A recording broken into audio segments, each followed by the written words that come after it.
Hai, perkenalkan nama saya Setalia Fajar Dwi Ismanda dengan NIM 21021103005 dari kelas 3A Bimbingan Konseling Universitas BGRI Madiun. Di sini saya akan mempresentasikan PPT saya dengan tema memahami dan menerapkan norma tata krama dalam lingkungan rumah. Di sini adakah yang belum tahu tentang norma dan tata krama? Jika ada yang belum tahu, saya akan menyampaikan dan mengulas tentang norma dan tata krama secara singkat dalam materi saya. Yang pertama adalah dari pengertian tata krama. Tata krama terdiri dari kata tata dan krama. Tata berarti aturan, adat, dan norma, serta peraturan. Krama berarti sopan santun, perilaku santun, tingkah laku yang santun, bahasa yang santun, kelakuan yang santun, dan tindakan yang santun. Menurut Taryati et al. Dalam 1995 halaman 71, tata krama atau sopan santun adalah suatu cara aturan yang diwarisi dan berkembang di dalam budaya masyarakat yang dapat digunakan untuk berinteraksi dengan orang lain, untuk menjalin keakraban, serta saling pengertian dan saling menghormati sesuai dengan adat yang telah ditetapkan. Oleh karena itu, tata krama yang berlaku di Indonesia beragam macamnya. Penerapan tata krama di lingkungan keluarga, sekolah, dan masyarakat. Lingkungan keluarga. Tata krama sangat penting dimiliki oleh setiap orang untuk menyelesaikan dirinya sebagai makhluk yang sosial. Bertata krama yang baik di lingkungan keluarga sangat penting. Berbicara sopan kepada orang tua adalah salah satu contoh tata krama yang baik. Sebagai manusia yang memiliki akhlak atau budi yang baik, hendaknya selalu menanamkan tata krama. Lingkungan sekolah. Sekolah merupakan tempat ilmu, pengetahuan terutama dalam bertata krama. Sekolah pun kita harus bertata krama baik kepada guru, teman. Lingkungan bermasyarakat. Di sini kita harus selalu berhati-hati dalam bermasyarakat.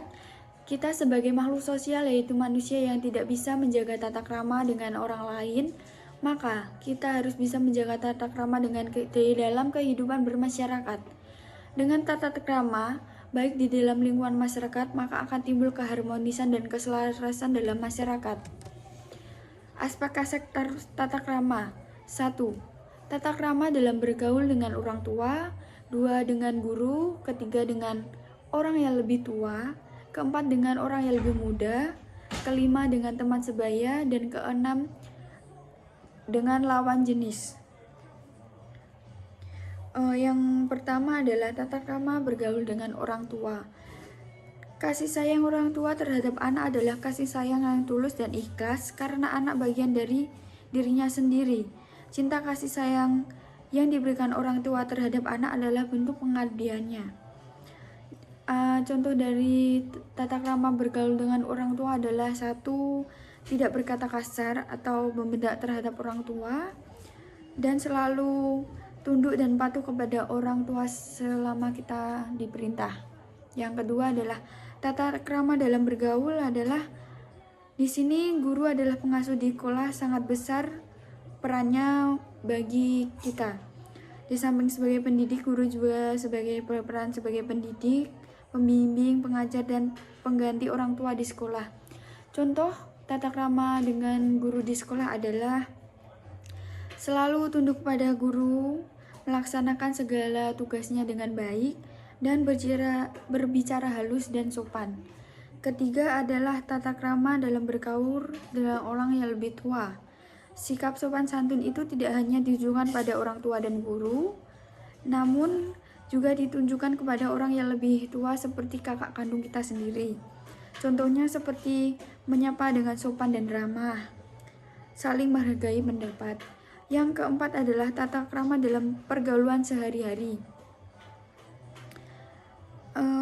Contohnya adalah bersikap sayang kepada orang yang lebih muda dan memberikan contoh teladan yang baik.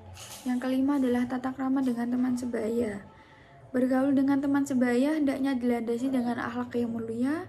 Teman sebaya harus saling berbagi rasa, saling menghormati, dan saling berbagi pengalaman.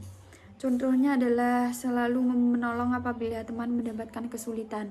Yang keenam adalah Tata krama bergaul dengan lawan jenis. Bergaul dengan lawan jenis ada aturan dan nilai budi pekerti di antara keduanya. Baik pria dan wanita harus saling menghargai dan menghormati baik sikap, bertutur kata, atau perilaku kehidupan sehari-hari.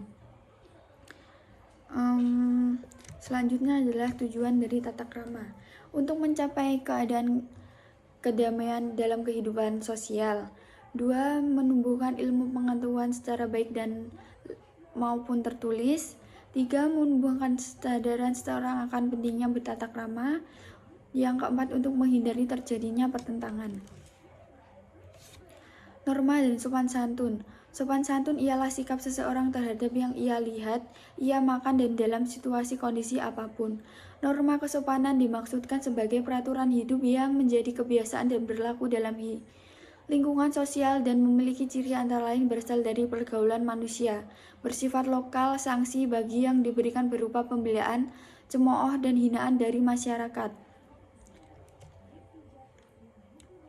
Contoh norma dan sopan santun: menghormati orang tua yang lebih tua, menerima sesuatu selalu dengan tangan kanan, tidak berkata kotor, kasar, dan takabur, tidak melubah di sembarang tempat, tidak menyela pembicaraan orang lain.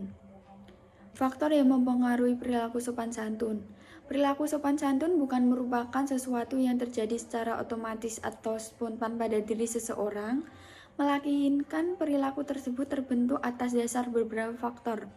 Pembentukan dipengaruhi oleh beberapa faktor yang berasal dari dalam dan dari luar diri individu itu sendiri. 1. Faktor internal.